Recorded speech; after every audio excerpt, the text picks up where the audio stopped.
زه خو خپل دا ویایم چې د قبایلي اضلاع په زوی باندې دا مارچونه چې په هغه متعلقه ځایونو کې مطلب وشي چې د خلک په سټیجونو د چا نه غوښته کوي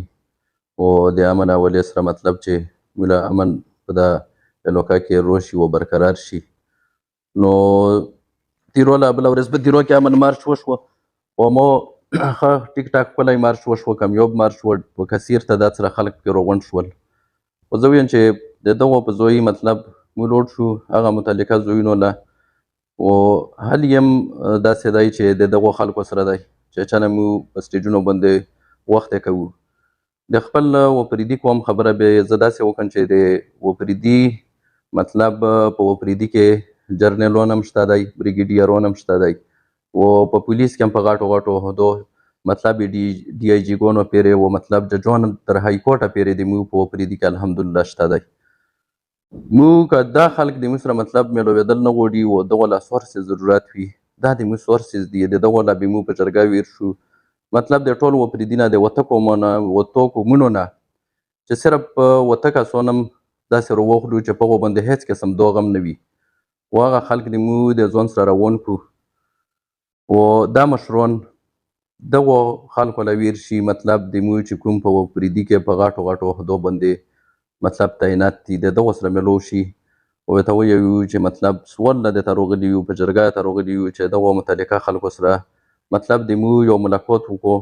چې موږ ورته د خپل چې کوم صورتحال دی چې دا ورته مخې له کږدو چې څه حل یې دی دا په ملک کې د جنګ چې روان دی په دا باندې هم چې پوه کړي چې مطلب د څه شي په باره کې روان دی. د مو په قبایلو کې خو نه الحمدلله دهشتګرد شته دی و نه پکې ظلم شته دی و نه داسې خلک شته چې پکې بغیون دي ووایو چې یاره بغاوت کوي د ملک خلاف. نو داسې خلک نشته، بار بار دا ظلمونه دا زیاتي کیږي. په باړه کې وشوه پولیس غریبان پکې بې ګناه شهیدان شول او پکې همداسې نور عام خلک پکې ډېر لوړل. په علي مسجد کې په جومات کې بم نصب شوی و او ویډیو یې هم تاسو ټولو کتلې ده میډیا والا.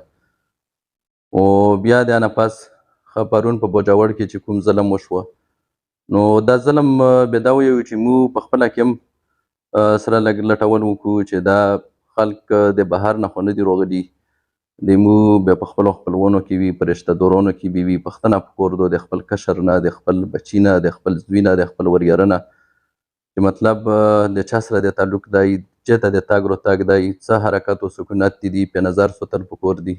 د موږ په وپریدي کې الحمدلله شته دی په هره شعبه کې په هر ډپارټمنټ کې په اعلی اعلی عهدو باندې تعینات دي. دغو خلکو نه به ویر شو د دغو په مدد دا به مطلب موږ له یو سټپ شي مطلب دا به یوه لیار شي موږ په دغو باندې به مزل وکړو چې مطلب کینو د دغو خلکو سره چې څه شی دی و څه جنګ روان دی و څه معامله ده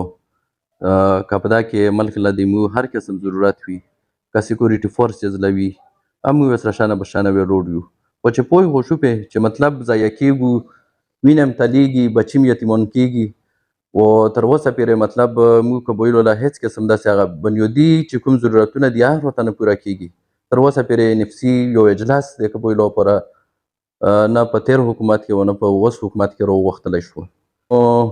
کاروبار خو هسې هم د اول نه هم ټول ښه ترې خبر یو چې هېڅ قسم کاروبار هم نشته دی او مزید چې څومره سرمایه خور دي و سرمایه دار خلک دي دا کوشش کوي چې موږ بیا ووځو.